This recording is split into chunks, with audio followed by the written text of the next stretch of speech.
Le sport santé va occuper une place prépondérante dans la structuration de nos clubs omnisports. Notre société est confrontée à des enjeux d'adaptation, d'évolution et de promotion des activités physiques ou sportives, s'affirmant comme un facteur de santé publique, que ce soit pour les personnes en bonne santé ou atteintes d'affections longue durée. La Fédération française des clubs omnisports est une fédération qui accompagne les clubs au plus près des territoires.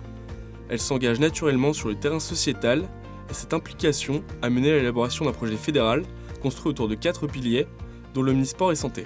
Le sport santé apporte des bienfaits incommensurables sur notre santé, avec quasiment aucun effet secondaire, à l'inverse des thérapeutiques médicamenteuses. Pour que ça se passe dans de bonnes conditions, il faut que ce soit, on va dire, surveillé, suivi, accompagné par des professionnels, ou en tout cas des personnes qui ont reçu une formation sport santé, alors que ce soit des diplômés STAPS APA, activité physique adaptée, ou des personnes qui sont des éducateurs sportifs qui ont suivi une formation, et c'est la garantie d'une activité sport santé de qualité et en toute sécurité.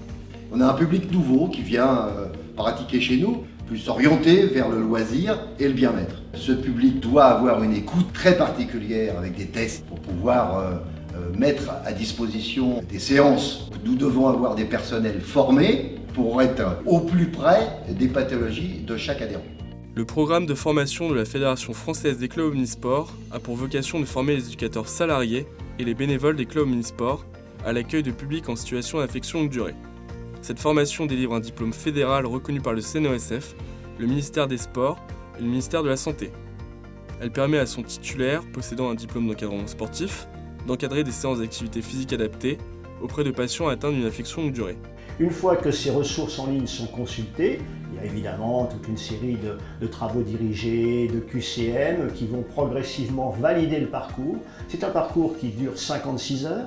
À l'intérieur de ces 56 heures, il y a de la formation continue et il y a une journée en présentiel qui permet aux uns et aux autres de recevoir des informations complémentaires sur les maladies cardiovasculaires, sur le diabète, sur la sédentarité par exemple. La formation, ça m'a permis d'aller plus loin dans l'enseignement, définir dans les plages d'entraînement, vraiment définir spécifiquement les conseils et les consignes à ne pas dépasser pour ce genre de personnes. D'avoir une ouverture sur l'ensemble des pathologies. Cette ouverture médicale m'a permis d'accueillir beaucoup plus facilement. Le contenu de la formation est très riche et vraiment très intéressant d'avoir des grosses précisions sur les pathologies, qu'il y a une grosse partie sur internet, donc compatible avec la vie professionnelle. En fonction des gens qu'on va avoir en club, oui, ça va être des choses qu'on va pouvoir utiliser. Ce qu'il y a autour en fait, de la maladie, le psychologique en fait aussi était pris en compte, faire en sorte que la personne est unique et qu'à chaque personne en fait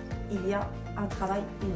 Le rôle de l'intervenant est fondamental et il faut que lui soit valorisé grâce à cette formation et aussi rassuré dans son action, car on lui a dit ce qu'il pouvait faire et ce qu'il pouvait redouter, et donc à ce moment-là s'adresser aux professionnels de santé. Quand on ressort donc d'une séance en remise en forme, on paraît psychologiquement apaisé, on se sent plus serein. Et je le fais dans la limite de mes possibilités, je ne vais pas au-delà de ce que je peux faire.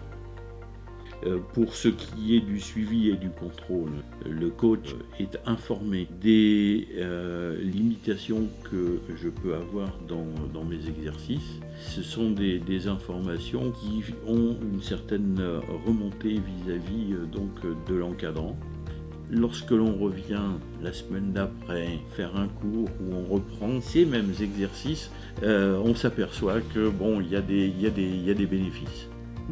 L'éducateur sportif, il permet de surveiller, il permet d'évaluer, il permet la bonne exécution, mais aussi il est le garant pour que cette activité physique soit faite dans des conditions de sécurité extrême.